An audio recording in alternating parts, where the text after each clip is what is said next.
PJ's Pizza and Ice Cream has been a staple here in Kentwood for over a decade.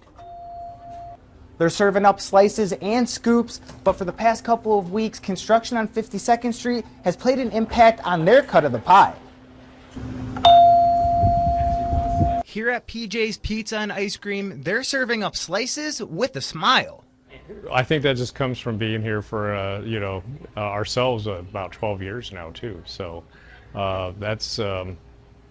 it helps you get to know some people. Richard Till has owned PJ's along with his wife Louise since 2012, building a good base of customers in that time. I think on a monthly basis we probably have 3,000 to 4,000 people depending on what time of year it is as our visitors for either pizza or for ice creams.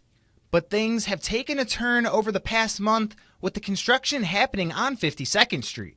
I have seen a lot of inactivity, so some of that could be explained through some curing time or whatever. But like this particular week, we are a little bit past what would be considered regular curing time.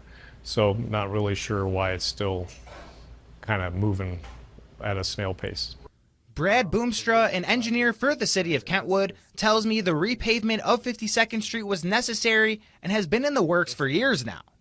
We get federal funding, so we get a bunch of money from the state to help us do the project. With those projects, the planning for those projects starts 5 to 10 years before we actually do the project. Richard understands that road construction is needed, but took issue with how it was communicated to the businesses in the area.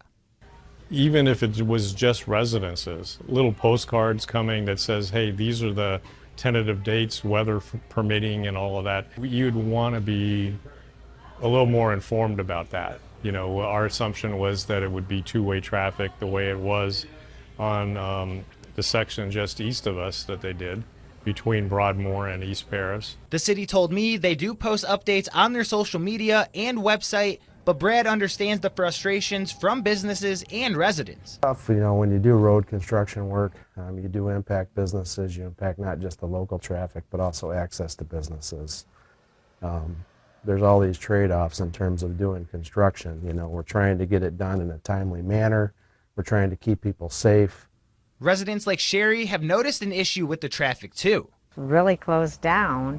We had to go to 60th Street, all the way down 60th to Kalamazoo, or Wing Street to get to Breton Street. And, we have things on Breton Street that we go to. 3 or 4 miles just to get to Breton Street, now to Kalamazoo Street. But yeah, it's extra mileage, it's gas money, we're all retired, and so it's been hard.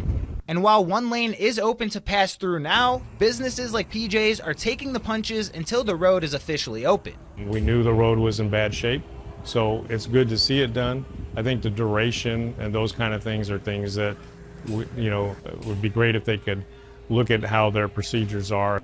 The city tells me the final touches of the road is expected to be done by Friday, August 15th, with a full opening planned that day as well. Richard tells me he's excited to get back to some normalcy and maybe draw in some new customers with what many call the best pizza in Kentwood. Woody Dadamla, your Kentwood reporter, Fox 17 News.